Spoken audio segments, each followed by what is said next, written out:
वचन दिले तू मला मालिकेच्या आजच्या भागामध्ये आपण पाहणार आहोत की शौर्यला आता मच्छरमुळे झोप लागत नसते, त्यामुळे शौर्य इकडे तिकडे बघत असतो. पण आता ऊर्जाला मात्र त्याच्याकडे बघून त्याची झालेली अवस्थाच बघूनच हसायला येत असतं आणि ती आता शौर्यला म्हणत असते की खरंच ना. मग आता इकडे पूर्वाला सुद्धा झोप लागलेली नसते. पूर्वा आता त्या दोघांचंही बोलणं ऐकत असते. शौर्यने तर आता घरातल्या घरातच कॉल केलेला असतो आणि घरातल्या घरातच कॉल केल्यामुळे ना आता मात्र ऊर्जा त्याच्यावर ओरडते, अरे आपण तर घरातच आहो ना, मग कॉल कशाला? मग तू आता माझ्यासोबत इथे ये आणि माझ्या बाजूला बस, आपण गप्पा मारूया. आता त्याला झोप लागत नसते कारण त्याला मच्छराने हैराण करून सोडलेलं असतं. दुसरीकडे आजीसोबत तीर्था, सोना आणि त्याचसोबत आदित्य बसलेले असतात आणि शौर्य या घरात परत कधीच येणार नाही का याबद्दल विचारत असतात. त्यावर आजी सांगत असते की येईल शौर्य, पण त्यासाठी वेळ जाईल. पण तुला सांगते की लग्नामध्ये ना खरंच खूप मोठा तमाशा त्या शिर्केंनी घालून ठेवला होता. तर ना या सगळ्यामध्ये त्या अर्पिताची तर काही चूक नाही आहे, पण त्या बिचाऱ्या अर्पिताला नाही त्या गोष्टी सहन कराव्या लागतात. बिचारीने किती म्हणून सहन करावं. खरंच ना मला तिची अवस्था बघून ना दया येत होती, पण मुळात मला कळतच नाही शिर्केने स्वतःचा फायदा करून घेण्यासाठी मुलीचा एवढा बेकार वापर करून घेतलाय ना की मला ना तिच्याबद्दल दया येत होती, पण आता तिच्याशी बोलावंसं सुद्धा वाटतं. मग एकदा बोलून घ्यायचं ना तिच्यासोबत. कसं बोलणार ना तिच्यासोबत हा सुद्धा प्रश्न येतो. तीर्था सांगते की तू त्यांच्या घरी वगैरे जाऊन त्यांच्याशी बोलू नकोस हा, ती माणसं खूप जास्त बेकार आहेत. बरं झालं दादाचं लग्न ऊर्जासोबत झालं, ते एका अर्थाने सगळ्या गोष्टी बऱ्याच झाल्या, पण बाबा कधी एक्सेप्ट करतील हे सगळं काही, असा सुद्धा प्रश्न असतोच. आता हर्षवर्धनला ॲक्सेप्ट करायला या सगळ्या गोष्टी वेळ जाईल, पण आपण सुद्धा हळूहळू का होईना यासाठी वेळ द्यायला हवा. इकडे हर्षवर्धन सगळं काही बोलणं ऐकत असतो. हर्षवर्धनला या सगळ्या गोष्टी ऐकायला आल्यामुळे हर्षवर्धनही आता विचार करतो की फायनली या सगळ्या काही गोष्टी ज्या आहेत त्या त्याने ऐकलेल्या असतात आणि त्याच्या डोक्यात विचारचक्र सुरू होतात. कारण पूर्वा या लग्नासाठी कशी तयार झाली, ती तर लग्नासाठी तयार होत नव्हती ना, असं देखील आता आदित्य विचारत असतो. पण या सगळ्यामागे नेमकं रहस्य काय आहे, काय भूतकाळ आहे हे अजूनही या लोकांना माहीत नसतं, जे की फक्त हर्षवर्धन, आजी आणि ऊर्जा या लोकांनाच माहिती असतं. आणि म्हणूनच आदित्य या सगळ्याचा तपास घेत असतो. पण आजी आदित्यला या वेळेला तरी काहीच सांगत नसते. आजी आदित्यला सांगत असते की तुझ्या बाबांचा हा जो इगो आहे ना, त्यामुळे या सगळ्या गोष्टी इथपर्यंत येऊन पोचलेल्या आहेत. दुसरीकडे आता पाहायला मिळतं की शौर्य आणि ऊर्जा गप्पा मारत असतात. त्याच वेळेला शौर्य ऊर्जांच्या गप्पा सुरू असताना दोघांचंही लक्ष एकमेकांमध्ये इतकं रमलेलं असतं ना की दोघांनाही आता काही केल्या करमतच नसतं. मग आता शौर्यला सांगत असते की मला कळतंय की तुला काय वाटतंय, ते तुला झोप येत नाहीये ना, त्यावर मला ना झोप तर येते, पण जरा वेळ मी थांबलो आहे. काय आहे ना, मला तुझ्याशी गप्पा मारायच्या आहेत, तुझ्याबद्दल अधिक जाणून घ्यायचं आहे. मला ना या मच्छरचा त्रास नाही होते ना या एसीचा. मला खरं तर सांगू ना, तुझ्यासोबत इथं राहायला भेटतंय ना, यातच मला खूप जास्त बरं वाटतंय. म्हणूनच मी हॅप्पी आहे असं देखील आता म्हटलं जातं. जेव्हा तो या सगळ्या काही गोष्टी सांगत असतो ना, तेव्हा मात्र आता ऊर्जा ऐकतच राहते.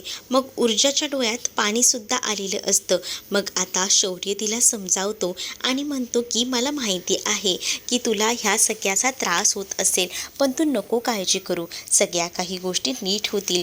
उलट ना या घराला मी आपलं घर मानतो. उद्या सकाळी बघ, आपण ना सगळी कामं वाटून घ्यायची, म्हणजे मी पाणी भरेन, त्याचसोबत बाकी इतर कामं, बाबांची जी स्कूटर आहे ना तीसुद्धा मीच चालवणार आणि येताना भाजी वगैरे घेऊन येणार आणि माझं कोर्टचं काम मी या घरातूनच करणार, असंही तो आता व्यवस्थित नियोजन करून सांगत असतो. सोबतच ना मला तुझ्यासुद्धाबद्दल जाणून घ्यायला आवडेल की तुला काय काय गोष्टी आवडतात आणि तुला कशात इंटरेस्ट आहे, म्हणजे तुला खायला काय आवडतं, तुझी आवडती जागा कोणती, ह्या सगळ्या गोष्टीत मला खूप जास्त इंटरेस्ट आहे, असंही तो म्हणतो. आणि सोबतच तो तुला हे सुद्धा सांगतो की आता कितीही काही झालं तरी एका मुलीचं स्वप्न असतं की तिच्या स्वतःच्या हक्काच्या घरी जावं. मी स्वतः जास्त पैसे कमवेन आणि तुला ना आपल्या हक्काच्या घरी घेऊन जाईन, म्हणजेच आपलं स्वतःचं घर असेल ते, असंही आता तो म्हणत असतो. आणि जेव्हा या सगळ्या काही गोष्टी तो बोलतो ना, तेव्हा मात्र आता तिचे डोळे अगदीच भरून आलेले असतात. पण शौर्यचे एवढे छान विचार ऐकूनच ना तिच्या डोळ्यांमध्ये पाणी आलेलं असतं. म्हणजे हर्षवर्धनचा मुलगा असून सुद्धा किती चांगले विचार करतो आणि एवढं प्रेम कशाला? अगं तुझ्यावर नाही करणार तर कोणावर? माझं ना तुझ्यावर अगदी मनापासून प्रेम आहे. तुला ज्या ज्या गोष्टींची कमी आहे ना त्या सगळ्या गोष्टी मी तुझ्यासाठी पूर्ण करणार आहे, असं देखील आता तो तिला बोलून खुश करत असतो. त्यानंतर त्याला अजूनही गप्पा मारायच्या असतात, पण त्याला आता ऊर्जा सांगत असते की चल आता बस झालं, आपण झोपायला हवं. त्याच वेळेला तो आता आपल्या बाबांबद्दलही बोलत असतो. तुला माझ्या बाबांबद्दल वाटत असेल ना की ते असे का आहेत? खरं तर ना त्यांचा एकच प्रॉब्लेम आहे की त्यांच्यामध्ये खूप जास्त इगो आहे. इगोमुळेच त्यांचं हे नुकसान झालं आहे. पण मी तुला कधीच फोर्स करणार नाही. आपण जेव्हा मनापासून ते आपल्याला घ्यायला येतील ना तेव्हाच आपण त्या घरात जायचं, असं देखील आता म्हटलेलं असतं. जेव्हा आता एवढी बाजू तो समजून घेतोय हे बघूनच ना खूपच जास्त भरून इथे खरं तर ऊर्जाला आलेलं असतं. ऊर्जाला आता अभिमान वाटत असतो की तिचा नवरा जो आहे तो खरं तर शौर्य आहे याचा.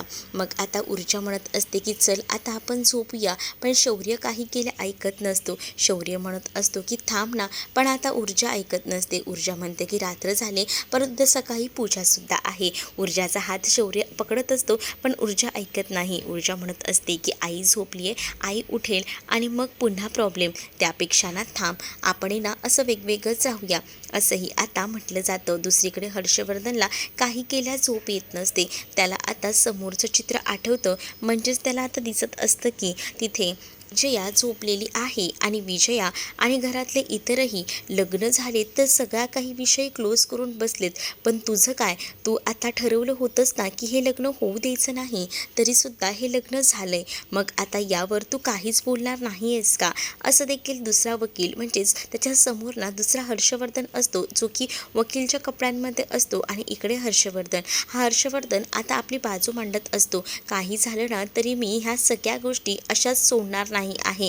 हे सगळं काही ना त्या ऊर्जामुळे झाले. ऊर्जाने आणि पूर्वाने काहीतरी प्लॅनिंग करून माझ्या शौर्यला चांगलंच फसवले, पण मी माझ्या शौर्यला या सगळ्यामध्ये अडकू देणार नाही, असंही आता काहीसं म्हणणं असतं.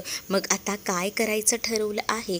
माझ्या डोक्यात ना विचार तर सुरू आहेत काहीतरी करायचे, पण काय करायचं असाही विचार ना आता डोक्यामध्ये येत असतो. आणि मी त्या ऊर्जाला जिंकू देणार नाही, कारण आता समोरील वकील म्हणून हर्षवर्धन जो उभा असतो तो सांगत असतो की तू ऊर्जाला घाबरलेला आहेस, तुझं काहीच होऊ शकत नाही. आणि म्हणूनच आता हर्षवर्धन जोरात ओरडतो. तेच आता विजयाला जाग येते. विजयाला त्याची अवस्था पकवत नसते. दुसरीकडे सकाळीच आता लग्नाची पहिली सकाळ असते. ऊर्जा खूप सुंदर अशी तयार झालेली असते आणि आज घरात पूजासुद्धा असते ना, त्यामुळे तिने छान पिवळ्या रंगाची साडी नेसलेली असते. केसही चांगले धुतलेली असतात आणि तेच ना ती आता त्या उन्हाजवळ उभी राहते. त्या उन्हाची एक तिरीप या शौर्याच्या डोळ्यावर पडत असते. शौर्याला आता जाग येत असते. तेच आता ऊर्जा मुद्दामून तो उठू नये म्हणून मध्येच उभी राहते, जेणेकरून त्याला त्या उन्हाच्या तिरपचा त्रास व्हायला नको. पण तेव्हाच ना ती हळूच त्याच्या बाजूला जाऊन जेव्हा बसते तेव्हा मात्र तो आता अगदीच हसत असतो. त्याला स्वप्नातही ऊर्जाच दिसत असते. त्याला ऊर्जाचे खूप छान असे भास होत असतात आणि ऊर्जा तिथे बसलेली असतानाच त्याचा आता त्या उन्हाच्या तिरपेपासून बचाव करत असते. पण तेवढ्यातच त्या काकू तिथे येतात आणि काकू म्हणतात की हे काय, अजूनही जावई बापू झोपलेलेच आहेत, असं म्हटल्यानंतर लगेचच शौर्य उठून बसतो. आणि शौर्य उठून बसल्यावर आता लगेचच काकू सांगत असतात की चला आवरा कामं, उशीर होतोय, पूजा आहे आज आणि गुरुजी कधी येत असतील. मग तिकडचं सगळं आवरायला ऊर्जा बसलेलीच असते. तर शौर्यला सकाळी सकाळी रोमॅन्स सुचत असतो आणि तो आता ऊर्जाकडे बघत राहतो. ऊर्जा म्हणत असते की चला आता उठा आवरा. आता ऊर्जा तिथून जात असताना शौर्य तिला हळूच पकडतो, पण ऊर्जा काही ऐकत नाही. ऊर्जाचं टॉवेल त्याच्या हातात येतं तर शौर्य आता तिथेच बसलेला असतो. ऊर्जा पळून गेलेली असते. त्यानंतर आता ऊर्जा छान तयार होऊन बाहेर येते तेच काकू म्हणत असतात की कसली गोड दिसते आमची नवी नवरी. आणि तेवढ्यातच नवरदेव कुठे राहिले, मग शौर्यसुद्धा छान तयार होऊन आलेला असतो. आता पूजेची तयारी झालेलीच असते. चला आपण पूजेला सुरुवात करूया असं म्हटलं जातं. तेवढ्यातच ना दारावर हर्षवर्धन आलेला असतो. हर्षवर्धनला आलेलं बघून सगळीजण चकित होतात. हर्षवर्धन म्हणतो की ही पूजा होणार नाही. त्याच वेळेला आता शौर्य त्याच्याकडे रागातच बघतो. पण आता हर्षवर्धनला शौर्यला तिथून घेऊन जायचं असतं आणि म्हणूनच मग तो आता म्हणत असतो की मला माहिती आहे हे सगळं तू उगाच केलेलं आहेस, तुला ह्या सगळ्यामध्ये इंटरेस्ट नाही आहे. अक्षरशः तो त्याच्या प्रेमाला ना वेड्यात काढत असतो. मग आता शौर्य थोडी शांत बसतोय. शौर्यसुद्धा खवळतो आणि म्हणतो की माझे बाबा आहात ना, म्हणून तुम्हाला मी माफ करतोय. तुमच्या जागी जर इतर कोणी असलं असतं ना तर त्याला सोडलं नसतं. आणि माझं आता ऊर्जासोबत लग्न झालं आहे आणि माझं तिच्यावर मनापासून प्रेम आहे. तुम्ही कितीही आम्हाला वेगळं करायचा प्रयत्न करा, ते तुमच्याच्याने शक्य होणार नाही आहे. डायरेक्टच आता त्याने सुनावून टाकलेलं असतं आणि त्यामुळेच ना आता ऊर्जालासुद्धा खूप छान वाटत असतं. तर तुम्हाला हा भाग कसा वाटला हे नक्कीच मला कमेंटमध्ये सांगा आणि अशाच नवनवीन भागांसाठी आपल्या चॅनलला सबस्क्राईब करायला विसरू नका. चला तर मग भेटूया पुढच्या भागामध्ये. तोपर्यंत टाटा बाय. व्हिडिओ आवडला असेल तर लाईक करायला विसरू नका.